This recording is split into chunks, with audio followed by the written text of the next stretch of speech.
Dear students, अपना topic चल रहा था ग्लूकोज की संरचना के बारे में कि ग्लूकोज की संरचना होती है, उसके अंदर जो 6 कार्बन होते हैं वो सीधी श्रृंखला से जुड़े हुए हैं या चक्रीय रूप से जुड़े हुए हैं। उसमें एल्डिहाइड समूह पाया जा रहा है या नहीं पाया जा रहा, प्राथमिक हाइड्रोक्सी समूह उपस्थित है या नहीं है। इस टाइप से अपने उनकी रिएक्शनों को चेक कर रहे थे, रिएक्शन कर करके कि कैसे इसमें 6 कार्बन परमाणु वो सीधी श्रृंखला में जुड़े हुए हैं, कैसे इसमें एल्डिहाइड समूह पाया जा रहा है। तो अभिक्रिया द्वारा अपने क्या कर रहे थे, प्रूव कर रहे थे।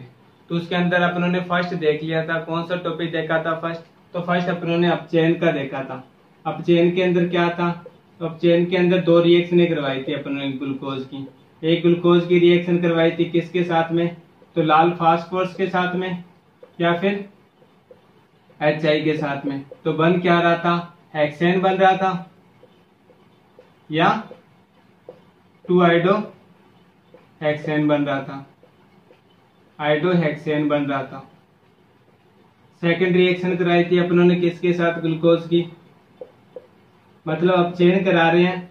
अपचयन के अंदर पहला अपचयन करवाया था किसके साथ करवाया था, लाल फास्फोरस की उपस्थिति में HI, लाल फास्फोरस की उपस्थिति में या HI के साथ में। दूसरा अपचयन करवाया था अपनों ने किसके साथ में, सोडियम अम्लगम के साथ में, प्लस में जल था, और क्या बन रहा था, सोर्बिटल बन रहा था। सोर्बिटल की संरचना देखी थी, तो संरचना किस टाइप की थी, इस टाइप की संरचना थी। ये चीजें अपनों ने क्या कर लिया, पिछली क्लास के अंदर चेक कर लिया था।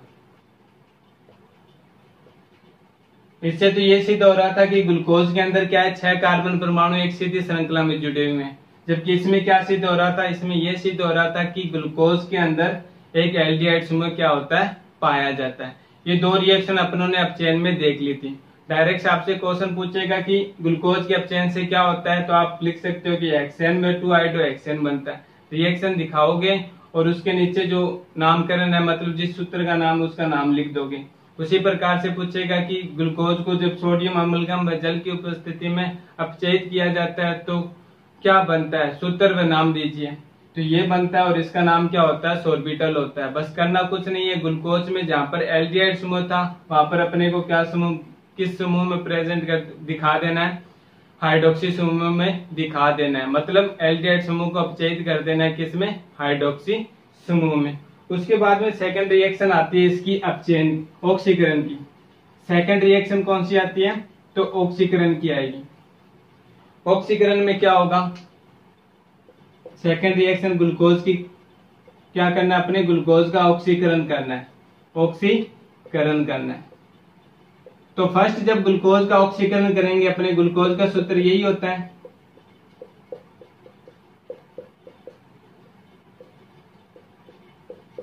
ये ग्लूकोज का अपने को पता है सूत्र होता है। ग्लूकोज का जब फर्स्ट ऑक्सीकरण करते हैं, फर्स्ट ऑक्सीकरण का मतलब यानी ग्लूकोज का ऑक्सीकरण जब किसकी उपस्थिति में करवाया जाता है, तो ब्रोमीन जल की उपस्थिति में। क्या कराया जाता है, ब्रोमीन जल की उपस्थिति में ऑक्सीकरण करवाते हैं अपने, तो क्या प्राप्त होता है ग्लूकोज का, तो ये जो एल्डिहाइड समूह है वो किस में कन्वर्ट हो जाता है, कार्बोक्सिलिक समूह में कन्वर्ट हो जाता है। कौन से समूह में कन्वर्ट हो जाता है, तो कार्बोक्सिलिक समूह में कन्वर्ट हो जाता है। और किसका निर्माण कर लेता है, तो इसे अपने ग्लूकोनिक अम्ल बोलते हैं, ग्लूकोनिक अम्ल बोलते हैं। ग्लूकोनिक अम्ल का निर्माण कर लेते हैं। जब ग्लूकोज का ऑक्सीकरण अपने किसकी उपस्थिति में करवाते हैं, ब्रोमीन जल की उपस्थिति में करवाते हैं, तो ग्लूकोज का जो एल्डिहाइड समूह है वो किस में कन्वर्ट हो जाता है, मोनोकार्बोक्सिल समूह में क्या हो जाता है, कन्वर्ट हो जाता है। और ग्लूकोज किस में, ग्लूकोज किसका निर्माण कर लेता है, तो ग्लूकोज ग्लूकोनिक अम्ल का निर्माण कर लेता है। आप ग्लूकोज से ग्लूकोनिक अम्ल का निर्माण कैसे करोगे, तो ब्रोमीन जल की उपस्थिति में ग्लूकोज का ऑक्सीकरण करवाकर। आप कैसे सिद्ध करोगे कि ग्लूकोज में एल्डिहाइड समूह प्रेजेंट है, तो ब्रोमीन जल की उपस्थिति में ग्लूकोज का ऑक्सीकरण करवाकर। मतलब एक साथ वो कितने भी रिएक्शनें पूछ सकता है। इसमें ग्लूकोज का क्या हो रहा है, एल्डिहाइड समूह किस में कन्वर्ट हो रहा है, कार्बोक्सिलिक समूह में कन्वर्ट हो रहा है। ऐसी कौन सी अभिक्रिया है जिसमें ग्लूकोज का एल्डिहाइड समूह कार्बोक्सिलिक समूह में कन्वर्ट होता है, तो ऑक्सीकरण अभिक्रिया। ऑक्सीकरण अभिक्रिया में भी कौन सी है, तो ब्रोमीन जल के साथ में जब क्या किया जाता है, ग्लूकोज का ऑक्सीकरण किया जाता है। तो जो ग्लूकोज होता है वो किस में कन्वर्ट हो जाता है, ग्लूकोनिक अम्ल में कन्वर्ट हो जाता है। अर्थात ग्लूकोज का जो एल्डिहाइड समूह है वो किस में कन्वर्ट हो रहा है, किस में ऑक्सीकृत हो रहा है, कार्बोक्सिलिक समूह में ऑक्सीकृत हो रहा है। तो अपन कह सकते हैं कि ग्लूकोज में कौन सा समूह पाया जा रहा है, एल्डिहाइड समूह पाया जा रहा है। ठीक है, तो ये फर्स्ट थी, ये ध्यान रखना, ये चीजें बहुत इंपॉर्टेंट है, क्योंकि हर एक चीज में अलग अलग जो अपने उत्प्रेरक यूज करते हैं या कोई विलेन यूज करते हैं तो उसका इफेक्ट क्या पड़ता है कि जो प्रोडक्ट होता है वो अलग बनता है। यहाँ पर ब्रोमीन जल की उपस्थिति में अपने क्या करा रहे हैं, ऑक्सीकरण करा रहे हैं, तो क्या बन रहा है, ग्लूकोनिक अम्ल बन रहा है। इसी की जगह अगर अपने क्या ले लेता हूं मैं, ब्रोमीन जल को छोड़कर सांद्र नाइट्रिक अम्ल की उपस्थिति में ऑक्सीकरण करवाता हूं, सांद्र नाइट्रिक अम्ल की उपस्थिति में ऑक्सीकरण करवाता हूं, तो ग्लूकोज किस में कन्वर्ट हो जाएगा, ग्लूकोज का जो प्राथमिक कौन सा समूह, हाइड्रोक्सी समूह, वो भी किस में कन्वर्ट हो जाएगा, कार्बोक्सिलिक समूह में कन्वर्ट हो जाएगा। किस में कन्वर्ट हो जाएगा, कार्बोक्सिलिक समूह में कन्वर्ट हो जाएगा। और किसका निर्माण कर लेगा, तो सैकरिक अम्ल का निर्माण कर लेगा, सैकरिक अम्ल का निर्माण कर लेगा। अब इस अभिक्रिया से तो ये भी संतुष्ट होता है कि ग्लूकोज के अंदर एक एल्डिहाइड समूह भी पाया जा रहा है और प्राथमिक हाइड्रोक्सी समूह भी पाया जा रहा है। ग्लूकोज का जब ऑक्सीकरण किसकी उपस्थिति में करवाते हैं, सांद्र नाइट्रिक अम्ल की उपस्थिति में जब ग्लूकोज का ऑक्सीकरण करवाते हैं तो सैकरिक अम्ल प्राप्त होता है।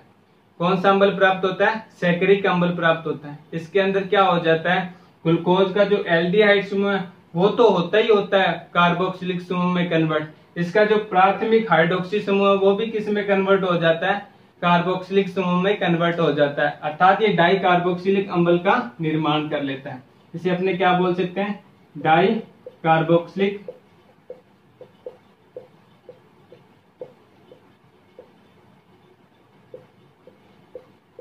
क्योंकि दो समूह पाए जा रहे हैं कार्बोक्सिलिक के, इसलिए अपने इसे क्या बोल सकते हैं, डाई कार्बोक्सिल अम्ल भी बनाता है।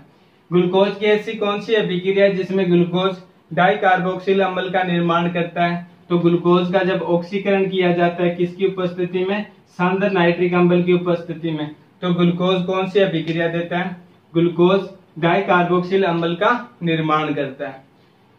पूछ ले कि ऐसी कौन सी अभिक्रिया जिसमें ग्लूकोज मोनोकार्बोक्सिल अम्ल का निर्माण करता है, तो ग्लूकोज का जब क्या किया जाता है, ऑक्सीकरण किया जाता है किसकी उपस्थिति में, ब्रोमीन जल की उपस्थिति में, तो किसका निर्माण करता है वो, ग्लूकोनिक अम्ल का निर्माण करता है। उसमें एल्डिहाइड समूह अकेला क्या हो रहा था, कार्बोक्सिलिक समूह में कन्वर्ट हो रहा था, लेकिन इसके अंदर क्या हो रहा है, एल्डिहाइड समूह तो कार्बोक्सिल समूह में कन्वर्ट हो रहा है, साथ साथ में साथ साथ में जो प्राथमिक हाइड्रोक्सी समूह है वो भी क्या हो रहा है, कार्बोक्सिलिक समूह में कन्वर्ट हो रहा है। दो कार्बोक्सिलिक समूह पाए जा रहे हैं, इसलिए इसे क्या बोल देते हैं, डाई कार्बोक्सिलिक अम्ल भी बोल देते हैं। इसका नाम क्या होगा, तो सैकरिक इसका अम्ल का इसका नाम होगा। और ग्लूकोज से अपने सैकरिक अम्ल का निर्माण कैसे करेंगे, तो सांद्र नाइट्रिक अम्ल की उपस्थिति में क्या कराएंगे, ऑक्सीकरण करवाएंगे, तो क्या होगा, अपने को डाई कार्बोक्सिलिक अम्ल, जिसे अपने सैकरिक अम्ल भी बोल सकते हैं, का निर्माण होगा। क्वेश्चन की लैंग्वेज वो कैसे भी घुमा सकता है, एक ही आंसर होगा, क्वेश्चन की लैंग्वेज 4 हो सकती है। पहले ग्लूकोज से डाई कार्बोक्सिल अम्ल का निर्माण कैसे करोगे, तो सेम ही रिएक्शन, सांद्र नाइट्रिक अम्ल की उपस्थिति में ऑक्सीकरण, ग्लूकोज में एल्डिहाइड समूह प्रेजेंट होता है तो कैसे दिखाओगे, यही रिएक्शन। ग्लूकोज में एक प्राथमिक हाइड्रोक्सी समूह प्रेजेंट होता है, ग्लूकोज से सैकरिक अम्ल का निर्माण कैसे करोगे, तो सेम रिएक्शन। मतलब एक ही आंसर है लेकिन क्वेश्चन कितने हैं इसके, 4 है। इसी टाइप को आपको ध्यान में रखना होगा ताकि जितनी भी पॉसिबिलिटी बनती है क्वेश्चन की वो अपने क्या कर लें, कवर कर लें। तो ये ग्लूकोज के ऑक्सीकरण यहाँ तक कंप्लीट होता है। 2 ऑक्सीकरण है, ध्यान रखना, जिस प्रकार से 2 अपचयन थे उसी प्रकार से 2 ऑक्सीकरण है। पहला ऑक्सीकरण ब्रोमीन जल की उपस्थिति में ग्लूकोनिक अम्ल का निर्माण, दूसरा ऑक्सीकरण सांद्र नाइट्रिक अम्ल की उपस्थिति में, तो किसका निर्माण, सैकरिक अम्ल का निर्माण। अब उसके बाद में आता है ग्लूकोज की अभिक्रिया, अपने थर्ड करवाते हैं किसके साथ, ग्लूकोज की अभिक्रिया अपने थर्ड करवाते हैं हाइड्रोक्सिल अमीन के साथ। हाइड्रोक्सिल अमीन का सूत्र क्या होता है? तो ये हाइड्रोक्सिल अमीन का सूत्र होता है। इसे क्या बोल देते हैं? हाइड्रोक्सिल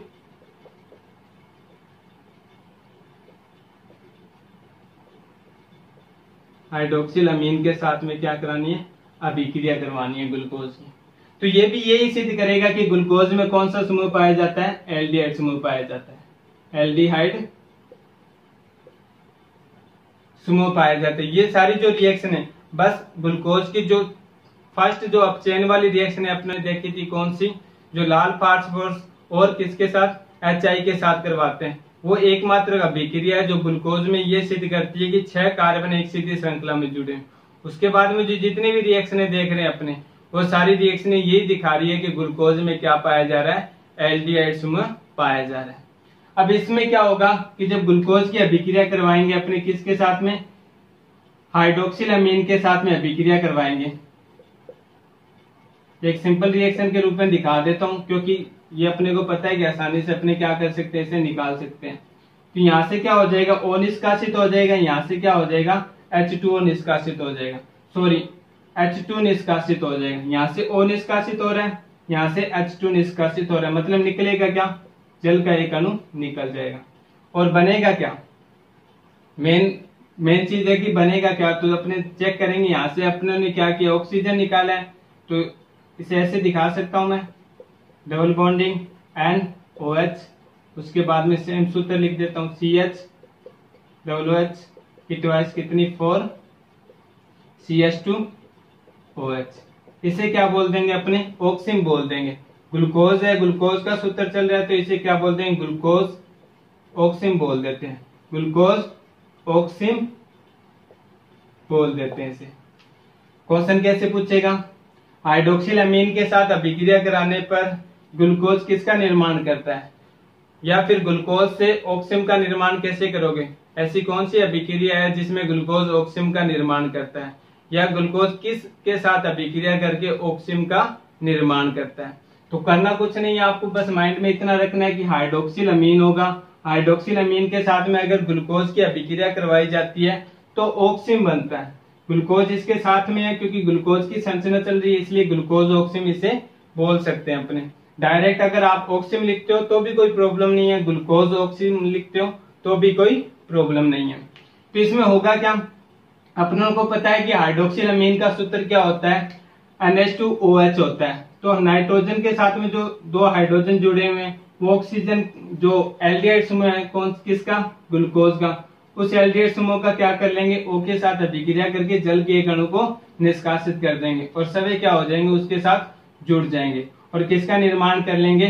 ग्लूकोज ऑक्सिम का निर्माण कर लेंगे। ये भी क्या दिखा रहा है कि ग्लूकोज के अंदर कौन सा समूह पाया जाता है? एल्डिहाइड समूह पाया जाता है।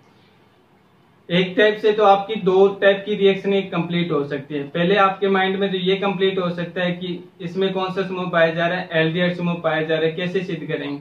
एक ये रिएक्शन देखिए। दूसरा कि ग्लूकोज जब क्या हाइड्रोक्सिल अमीन के साथ में अभिक्रिया करता है तो किसका निर्माण करता है? ऑक्सिम का निर्माण करता है। क्वेश्चन होगा कि क्या होता है जब ग्लूकोज को हाइड्रोक्सिल अमीन के साथ में गर्म किया जाता है? हाइड्रोक्सिल अमीन के साथ में गर्म किया जाता है तो आप रिएक्शन करके दिखाओगे कि ग्लूकोज ऑक्सिम बनता है। फिर पूछ सकता है ऐसे कि ग्लूकोज से ऑक्सिम का निर्माण कैसे करोगे? तो हाइड्रोक्सिल अमीन के साथ में अभिक्रिया करके दिखाओ और बोलो कि इस टाइप से क्या कर सकते हैं हम ग्लूकोज से ग्लूकोज ऑक्सिम का निर्माण कर सकते हैं। ग्लूकोज से ऑक्सिम का निर्माण कैसे करोगे या फिर ग्लूकोज से ग्लूकोज ऑक्सिम का निर्माण कैसे करोगे? एक ही बात है, अलग अलग बात नहीं है।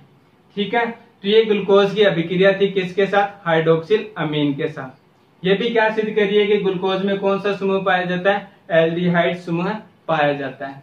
उसके बाद में 4th रिएक्शन आती है इसकी, ग्लूकोज की 4th रिएक्शन आती है, मिटाई देते हैं, CHO। रखना क्या अपने को? ग्लूकोज का सूत्र वैसे का वैसा रखना है। सेकेंड रिएक्शन यानी जो 4th रिएक्शन आ रही है, 4th रिएक्शन किसके साथ है? तो हाइड्रोजन साइनाइड के साथ में। हाइड्रोजन साइनाइड, अपने को पता है हाइड्रोजन साइनाइड का सूत्र यही होता है। कौन सी रिएक्शन है ये? अपनी 4th रिएक्शन है। ये भी क्या सिद्ध करेगी कि ग्लूकोज के अंदर कौन सा समूह पाया जा रहा है? एल्डिहाइड समूह पाया जा रहा है, एल्डिहाइड समूह पाया जा रहा है। तो इसके अंदर होगा क्या, ग्लूकोज के साथ अभिक्रिया करेगा, यानी जब हाइड्रोजन साइनाइड की अभिक्रिया करवाएंगे अपने किसके साथ में, ग्लूकोज के साथ में, तो इसके अंदर योगात्मक उत्पाद बनेगा। योगात्मक उत्पाद का मतलब हाइड्रोजन इसके साथ जुड़ जाएगा, फिर Cn किसके साथ जुड़ जाएगा, कार्बन के साथ जुड़ जाएगा। कैसे, COH Cn, उसके बाद में CH H2 CH2OH, इसके साथ में एक हाइड्रोजन था, तो हाइड्रोजन वैसा का वैसा अपनों ने क्या किया, दिखा दिया। ये हाइड्रोजन इसके साथ जुड़कर किसका निर्माण कर लेगा, एक हाइड्रोक्सी समूह के साथ में जुड़ जाएगा, साथ में Cn भी क्या हो जाएगा, इसके साथ में जुड़ जाएगा। मतलब एक टाइप से क्या करेंगे, योगात्मक उत्पाद बनाएंगे, योगात्मक उत्पाद बनाएंगे। योगात्मक उत्पाद का मतलब कोई भी छोटा अणु क्या होगा, निष्कासित नहीं होगा। अभिक्रिया को ध्यान में माइंड में रखने के लिए बस इतना देखना है कि हाइड्रोजन साइनाइड के साथ में अभिक्रिया करानी है, तो मतलब योगात्मक उत्पाद। योगात्मक उत्पाद है तो इस अभिक्रिया को सेट कैसे रखें माइंड में, तो माइंड में सेट रखने के लिए सिंपल सही है कि इसका हाइड्रोजन परमाणु इस ऑक्सीजन के साथ जोड़कर इसे हाइड्रोक्सी समूह में कन्वर्ट कर दो, शेष रहा Cn इसके साथ ही क्या करा दो, अटैच करा दो। ये अपना क्या बन जाएगा, ग्लूकोज साइनो हाइड्रीन बन जाएगा, ग्लूकोज साइनो हाइड्रीन का निर्माण कर लेता है। तो दो रिएक्शन सेम वैसी लैंग्वेज रखनी है कि ग्लूकोज की अभिक्रिया हाइड्रोजन साइनाइड के साथ करवाई जाती है तो क्या होता है, ग्लूकोज को जब हाइड्रोजन साइनाइड के साथ में अभिकृत किया जाता है तो क्या होता है, तो ग्लूकोज साइनोहाइड्राइन का निर्माण होता है, जो ये दिखाता है कि ग्लूकोज के अंदर क्या है, एल्डिहाइड समूह प्रेजेंट है। ग्लूकोज की जो हाइड्रोजन साइनाइड के साथ अभिक्रिया है वो कौन सी अभिक्रिया है, एक योगात्मक अभिक्रिया है। मैनेजमेंट समझने के लिए आप लोगों को माइंड में सिर्फ इतना ही रखना है कि इसका हाइड्रोजन परमाणु ऑक्सीजन के साथ में जोड़ देंगे जो ग्लूकोज का एल्डिहाइड समूह में प्रेजेंट है, और उससे किस में कन्वर्ट कर देंगे, हाइड्रोक्सी समूह में बना लेंगे। फिर शेष रहा जो साइनाइड आयन है उसको क्या करेंगे, इसके साथ अटैच करा देंगे। ठीक है, तो ये थी ग्लूकोज की अभिक्रिया किसके साथ, साइनोहाइड्राइन सॉरी हाइड्रोजन साइनाइड के साथ में क्या थी, ग्लूकोज की अभिक्रिया थी। तो ये मैनेजमेंट अपने माइंड में रखना, और ये अभिक्रिया भी क्या कर रही है, एल्डिहाइड समूह को दिखा रही है। एल्डिहाइड समूह को दिखाने की कम से कम अपनों ने 5-6 देख ली। आपसे पूछे कि कौन सी अभिक्रिया है जिससे ये सिद्ध होता है कि ग्लूकोज के अंदर एल्डिहाइड समूह पाया जा रहा है, तो कोई भी अभिक्रिया लिख के दिखा सकते हो। अगर आप कोई एक पार्टिकुलर पूछ ले कि कौन सी अभिक्रिया है जो ऑक्सीजन का निर्माण करेगी या फिर साइनोहाइड्रीन का निर्माण करेगी, तो उस स्थिति में आपको सेम यही रिएक्शन दिखानी होगी। अगर साइनोहाइड्रीन का पूछ रहे हैं तो हाइड्रोजन साइनाइड के साथ अभिक्रिया करवाओगे, ऑक्सीजन का पूछ रहा है तो हाइड्रोक्सिल अमीन के साथ करवाओगे, अगर आपसे ग्लूकोनिक अम्ल का पूछ रहा है तो ब्रोमीन जल के साथ ऑक्सीकरण करवाओगे, अदरवाइज आपसे अगर सैकरिक अम्ल का पूछ रहा है तो सांद्र नाइट्रिक अम्ल के साथ में ऑक्सीकरण करवाओगे। उसके बाद में फिफ्थ रिएक्शन आती है। फिफ्थ रिएक्शन मोस्ट इम्पोर्टेंट है, बिकॉज क्योंकि ये रिएक्शन की मैनेजमेंट भी एक, दूसरी क्या है कि ये जो परीक्षण होता है ये ज्यादातर प्रैक्टिकल में पूछा भी जाता है। यानी अगर अपने जो प्रैक्टिकल करेंगे उस टाइम में ये आएगा टोलन अभिकर्मक वाला प्रैक्टिकल कि फेलिंग विलयन से किस प्रकार से जो सिल्वर की चादर बनती है, एक परखनीली लेंगे उसके अंदर डाल के देखेंगे तो नीचे एक चमकदार अपने को एक सिल्वर चांदी जैसा रंग दिखाई देगा, तो उसे अपने क्या बोल देते हैं, Hg का दर्पण बोल देते हैं, मतलब सिल्वर का दर्पण बोल देते हैं। तो वही ये रिएक्शन है। इस रिएक्शन में है क्या, फिफ्थ रिएक्शन। तो इसके अंदर फिफ्थ रिएक्शन है टोलन अभिकर्मक, टोलन अभिकर्मक व फेलिंग विलयन के साथ अभिक्रिया, दोनों अलग अलग है। फेलिंग विलयन के साथ अभिक्रिया के साथ में किसकी अभिक्रिया करवानी है, ग्लूकोज की अभिक्रिया करवानी है। टोलन अभिकर्मक भी अलग है और फेलिंग विलयन भी अलग है, दो अलग रिएक्शन है इसकी। ये दोनों ही क्या करता है, अब आपसे पूछ लिया जाए कि ग्लूकोज एक अपचायक शर्करा क्यों है, तो अपचायक होने का कारण ये है कि ग्लूकोज क्या कर देती है, टोलन अभिकर्मक तथा फेलिंग विलयन को क्या कर देती है, अपचयित कर देती है, और सवे क्या हो जाती है, ऑक्सीकृत हो जाती है। दो आपकी डेफिनेशन आएगी, अपचायक शर्करा फेलिंग विलयन के आधार पर, दूसरी आएगी वो बाद में देखेंगे। फर्स्ट जो आपसे पूछ ले कि अपचायक शर्करा किसे कहते हैं, तो फर्स्ट डेफिनेशन में आप ये लिख सकते हो कि ऐसे कार्बोहाइड्रेट जो क्या करते हो, तोलन अभिकर्मक तथा फेलिंग विलयन को अपचयित कर देते हैं, अपचायक शर्करा कहलाते हैं। ऐसे कार्बोहाइड्रेट जो तोलन विलयन तथा तोलन अभिकर्मक तथा फेलिंग विलयन को अपचयित नहीं कर पाते, वो क्या कहलाते हैं, अनपचायक शर्करा कहलाते हैं। अपचायक शर्करा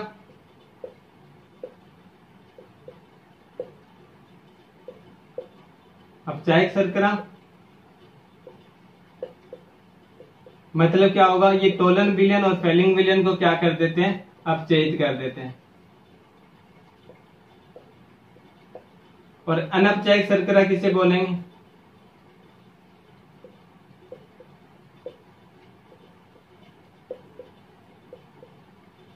तो वो क्या नहीं कर पाते, तोलन विलयन और फेलिंग विलयन को क्या नहीं कर पाते, अपचयित नहीं कर पाते, अपचयित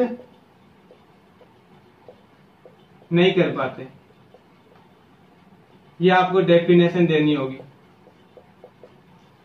अपचायक शर्करा की डेफिनेशन पूछ ले तो ऐसे कार्बोहाइड्रेट जो तोलन अभिकर्मक तथा फेलिंग विलयन को क्या कर देते हैं, अपचयित कर देते हैं, अपचायक शर्करा कहलाते हैं। जैसे ग्लूकोज हो गया, फ्रैक्टोज हो गया।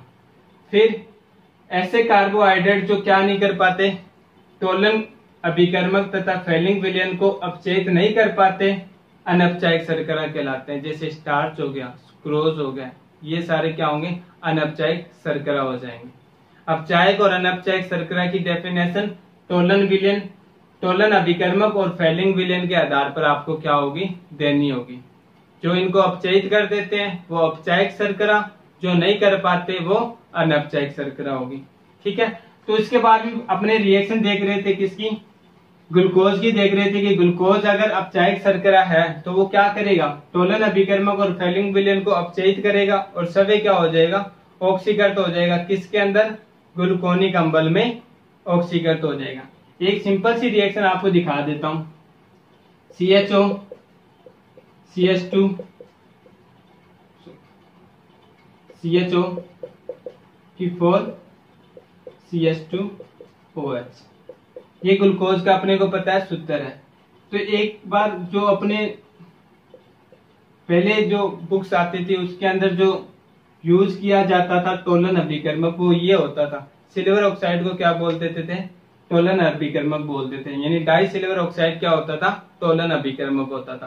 तो इसमें होगा क्या, इस रिएक्शन के अंदर डायरेक्ट देखेंगे अपने, तो ग्लूकोज अपने को पता है कि किस में ऑक्सीकृत होगा, ग्लूकोनिक अम्ल में ऑक्सीकृत होगा। ये ग्लूकोनिक अम्ल का अपनों ने सूत्र देखा था अभी, ये ग्लूकोनिक अम्ल का अपनों ने क्या कर लिया, सूत्र लिख लिया।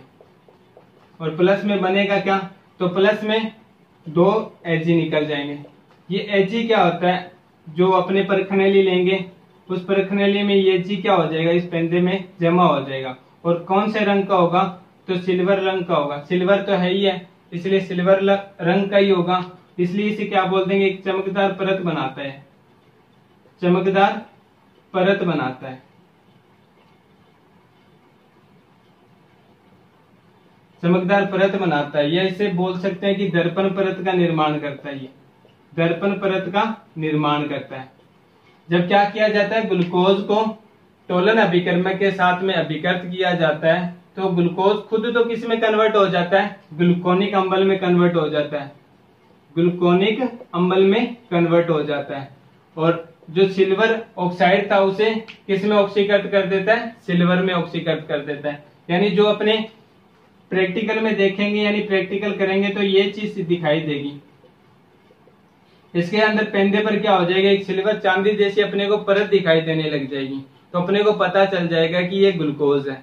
अगर नहीं बनेगी तो अपने बोल सकते हैं कि ग्लूकोज नहीं है। आपको कोई दे दिया जाएगा चिट के अंदर कि फेलिंग विलयन का परीक्षण करके कैसे दिखाओगे, तो उसके अंदर होगा क्या, 3 आपको ये दे देंगे निरीक्षण की इसमें ग्लूकोज कौन सा है।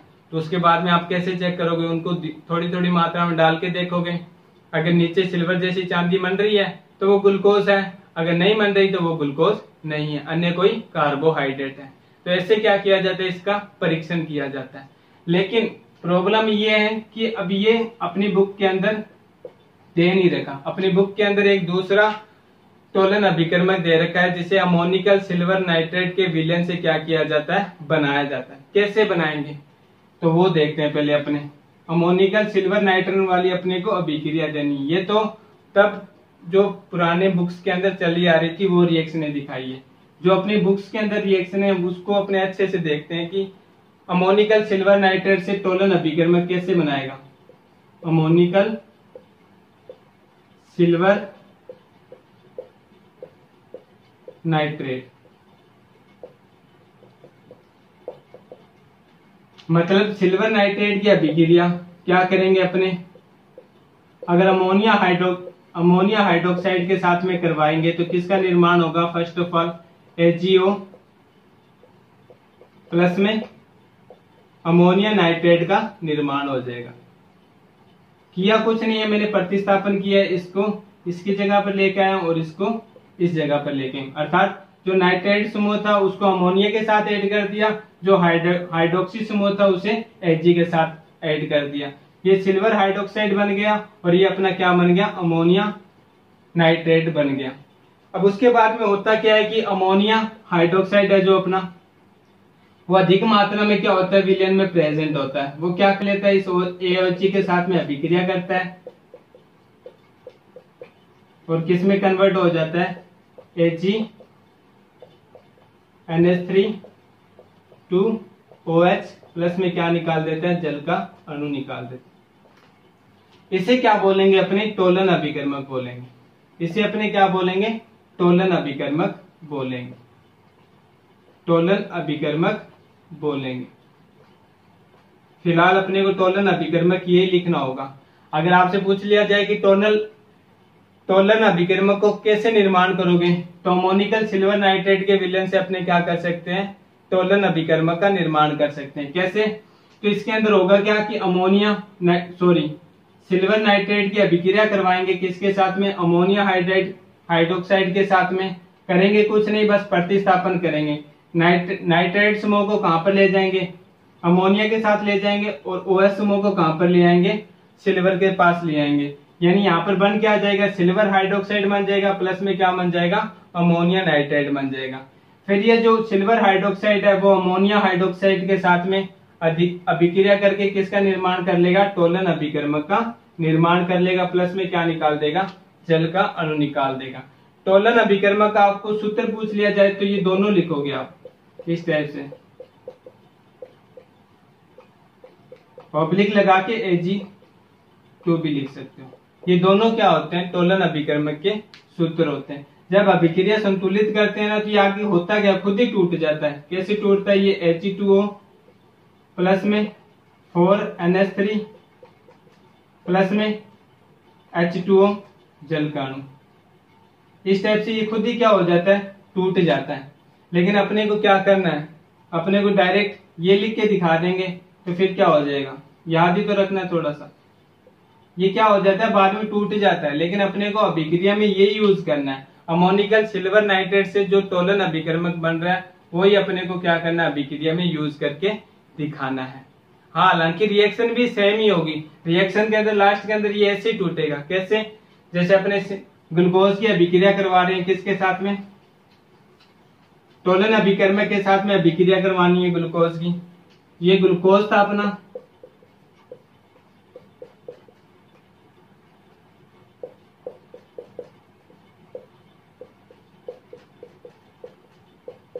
अभिक्रिया किसके साथ करवानी है, तो अभी अभी अपनों ने क्या किया था, अमोनिकल सिल्वर नाइट्रेट से तोलन अभिकर्मक का निर्माण किया था। उसका सूत्र क्या था, ये सूत्र था। होगा क्या इसके अंदर, रिएक्शन तो सेम ही होगी। ग्लूकोज किस में ऑक्सीकृत हो जाएगा, ग्लूकोनिक अम्ल में ऑक्सीकृत हो जाएगा। ग्लूकोज किस में कन्वर्ट हो जाएगा, ग्लूकोनिक अम्ल में ऑक्सीकृत हो जाएगा। और ये क्या बना लेगा, प्लस में 2Ag प्लस में 2NH3 प्लस में क्या निकल जाएगा, एक जल का अणु निष्कासित हो जाएगा। यहां पर 4 कर लेंगे, बस ये अपनी क्या होगी, रिएक्शनें होगी। इसके अंदर एक OH किसके साथ जुड़ गया, इसके साथ जुड़ गया, तो किसका निर्माण कर लिया इसने, ग्लूकोनिक अम्ल का निर्माण कर लिया। उसके बाद में था क्या, 2 Ag अपनों ने 2 Ag वैसे के वैसे लिख दिए, 2 और 2 4 अपनों ने NH3 लिख दिए, एक इसके साथ ऐड हो गया तो 2 हाइड्रोजन और 1 ऑक्सीजन मिलकर किसका निष्कासन कर दिया, जल के अणु का निष्कासन कर दिया। ये क्या होता है, पेंडेंट जो परख नली होती है उसके नीचे क्या हो जाता है, जमा हो जाता है, जिसके कारण अपने एक दर्पण सी रेत दिखाई देने लग जाती है, जिससे अपने को पता चल जाता है कि ये जो अपने को विलेन दिया गया, जो यौगिक दिया गया वो कौन सा है, ग्लूकोज है। तो ये ग्लूकोज की अभिक्रिया थी किसके साथ, टोलन अभिकर्मक के साथ। तो टोलन अभिकर्मक का फॉर्मूला पूछ ले तो फॉर्मूला आपको यही लिखना है, बनाने का फॉर्मूला पूछ ले तो अमोनिकल, अमोनिकल का मतलब अमोनिया हाइड्रोक्साइड प्लस में सिल्वर नाइट्रेट, इनकी अभिक्रिया करवानी है फर्स्ट ऑफ ऑल। फिर सेकंड रिएक्शन में क्या करना है, अमोनिया हाइड्रोक्साइड क्या लेना है, अधिक मात्रा में लेना है, और उसके बाद में उसे किस में कन्वर्ट कर देना है, टोलन अभिकर्मक में कन्वर्ट कर देना है। तो ये रिएक्शन आपको ध्यान में रखनी है। और ये रिएक्शन भी क्या दिखा रही है कि ग्लूकोज में कौन सा समूह पाया जाता है, एक एल्डिहाइड समूह है पाया जाता है। ग्लूकोज खुद किस में ऑक्सीकृत हो रहा है, ग्लूकोनिक अम्ल में ऑक्सीकृत हो रहा है, लेकिन ये टोलन अभिकर्मक को किस में अपचयित कर रहा है, सिल्वर में अपचयित कर रहा है। इसलिए ग्लूकोज होता है वो कौन सी शर्करा कहलाती है, अपचायक शर्करा कहलाती है, अपचायक शर्करा कहलाती है। क्यों कहलाती है, क्योंकि ये फैलिंग विलयन और टोलन अभिकर्मक को क्या कर रहा है, अपचयित कर रहा है, और अपचयित कर रहा है तो इसलिए इसे क्या बोल देते हैं, अपचायक शर्करा भी बोल देते हैं। उसके बाद में आता है टोलन फैलिंग विलयन क्या होता है, तो फैलिंग विलयन में भी क्या होगा, ग्लूकोज किस में ऑक्सीकृत होगा, ग्लूकोनिक अम्ल में ही ऑक्सीकृत होगा। फैलिंग विलयन क्या होता है, तो फैलिंग विलयन में दो चीज होती है, ए फैलिंग विलयन का ए भाग होता है उसमें क्या होता है, कॉपर सल्फेट होता है, और बी भाग होता है उसमें क्या होता है, सोडियम हाइड्रोक्साइड होता है, और सी आपको क्या दे देता है, ग्लूकोज दे देता है।